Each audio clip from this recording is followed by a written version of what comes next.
Welcome to Daxue Talks, a show powered by Daxue Consulting, a China-based strategic market research company founded in 2010.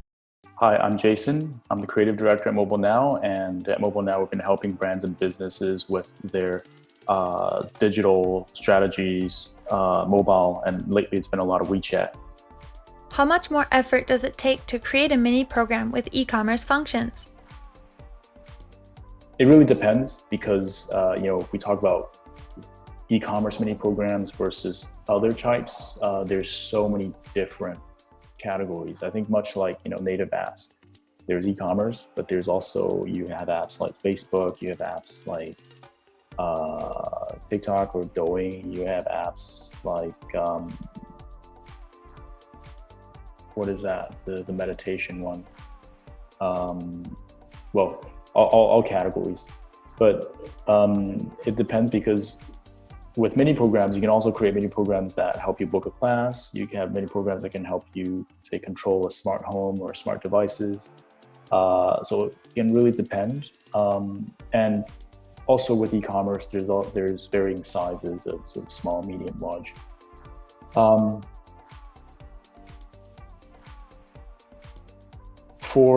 I would say the answer is for most brands and businesses, they should not expect WeChat e-commerce mini programs to take significantly more effort than other types of mini programs.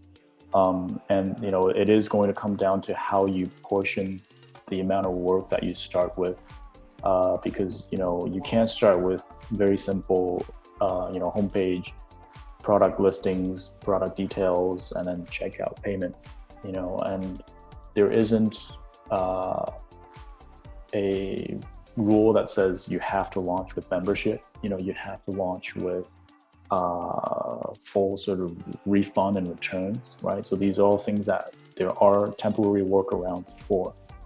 Now, there is an aspect I would say that should be considered, which is it's not so much with the WeChat mini program commerce itself, but with many of the things that live behind it, which is if you have a WeChat mini program e-commerce setup and you start taking orders, you do have to ship those orders, right? And you need essentially a small team to be able to accept those orders and then to be able to process them, pick, pack, and then to work with the courier services to get them out.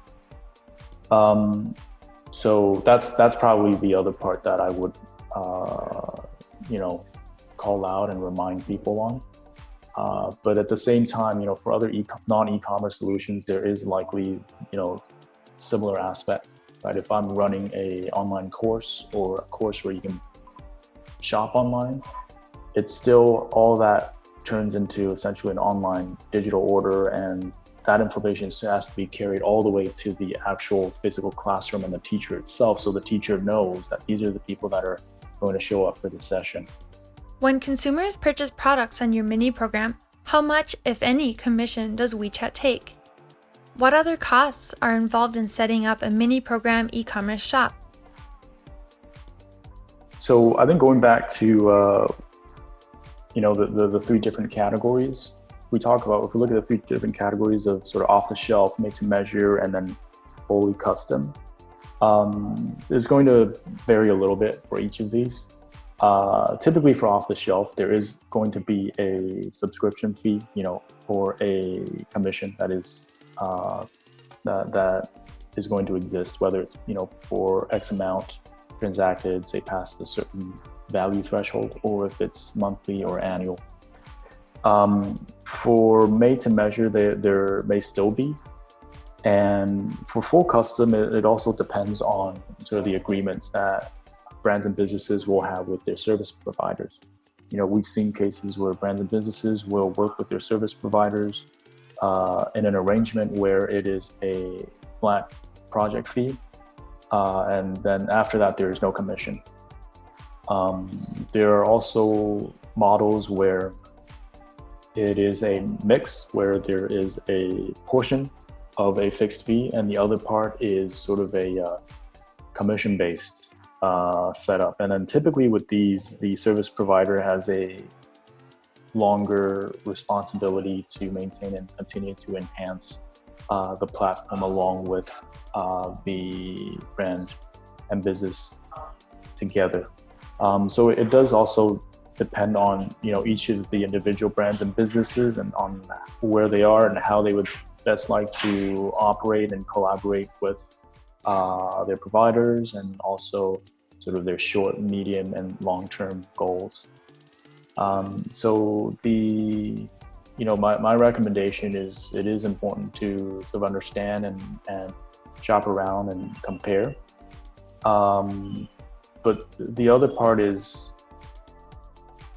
to not make cost. I know, for a lot of brands and businesses, budget and cost is a very realistic constraint.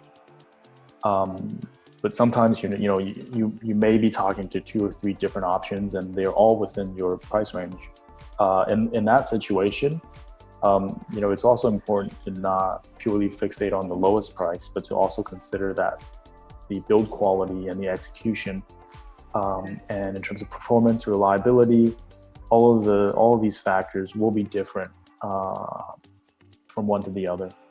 And those are all going to have an effect on how your consumers feel later on when they're interacting with you as a brand. So it is very important to consider that aspect of it. And, price is only an extension, and it's only one aspect of that. We are plugged in to the local business landscape, together with China-based entrepreneurs and top managers. Follow our China Paradigms podcast on any platform convenient for you. Find the links in the description. How is shipping and packaging normally handled for orders through WeChat? There's different approaches to how orders can be handled. It does depend on whether a lot of brands, they already have an existing team working a different channel. We have some brands that already operate Tmall and Jingdong stores, but they also have a WeChat presence where they really want to be able to customize their brand and approach. So there's usually 2 ways. I think one is, in some cases, you can have WeChat store orders all feed into a centralized order management system, so that your fulfillment team only has to be trained on one solution, one tool for, say, 3 channels, 3 different stores. Because what many brands and business want to avoid is, if I have 3 different channels, I don't want my team to have to learn 3 different tools, 3 different processes or workflow, because that's just extremely exhausting. Now, typically, there are a lot of brands that work with a different type of service provider, which are typically known as TP or Tmall partners, and they essentially take the responsibility of operating and maintaining the storefront, as well as all the orders that come in, and some even run campaigns, right? So that's one aspect. The other one is to have in-house teams. There are other clients that have their own warehouse team that picks and packs and is trained on whatever tool or solution that they've chosen. So again, I think it can come down to a difference between sort of keeping it in-house or outsourcing it. And there are also, I forgot to add that there are also some providers where they also include, as part of the whole outsource solution, the warehousing. So they have their own warehouses. You essentially send your inventory to them, and they have guarantees on security and clearances and all that. So you can, so brands and businesses can rest assured that the merchandise is going to be safe. And then there's another aspect I think it's important to talk about is fapiaos, right? Because usually when people want to make these orders, we're now in an age of digital fapiaos where you don't have to send the paper one, because that's important to understand. It is a fairly complicated process, especially when you take into account returns, cancellations, refunds. If I buy something and I also ask for a fapiao, usually the fapiao is issued by, finance and accounting, which is typically, may or may not be in the warehouse.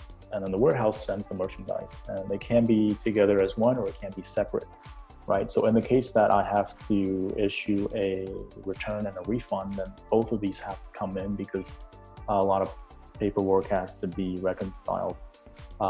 So those are all aspects to consider, and potentially more, stock inventory reconciliation and all that.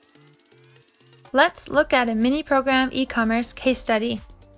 For e-commerce, I wanted to share Sephora, but not sort of the core part of the Sephora offering, but more so what happened recently with COVID.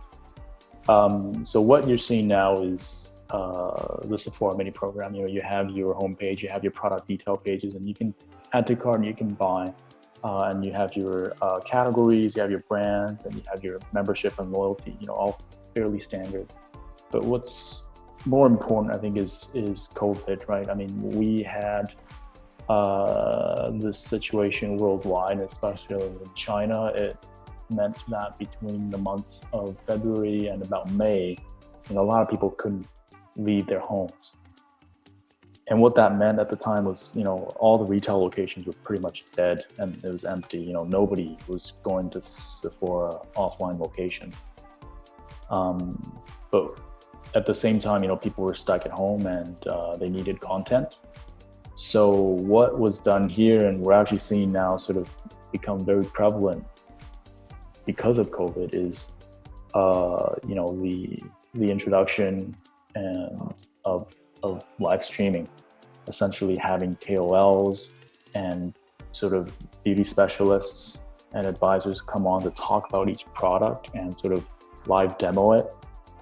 This has been extremely beneficial. So there's I think on the one hand, Sephora has to devote quite a lot of resources to make sure there's a sort of feature-packed schedule for all of their live streaming events. It's not like one a month. It's like there's one every couple of days. So on the left-hand side, you see all of the different sort of live streaming topics and what it's about. So people can actually subscribe to receive a reminder before the streaming is about to start. But if you miss it, it's okay. You can also watch a rerun.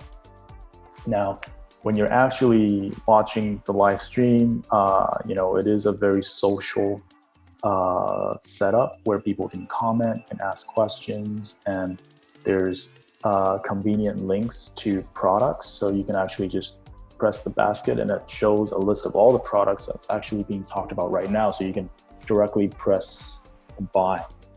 And on top of that, there's another one I don't have it here, but when you are watching a live stream and you click on a product, you go to the product detail page, but the live streaming is still playing picture in picture. It's on the bottom right, and you can tap it to go back. It's extremely sort of convenient and a very smooth process. And in addition to that,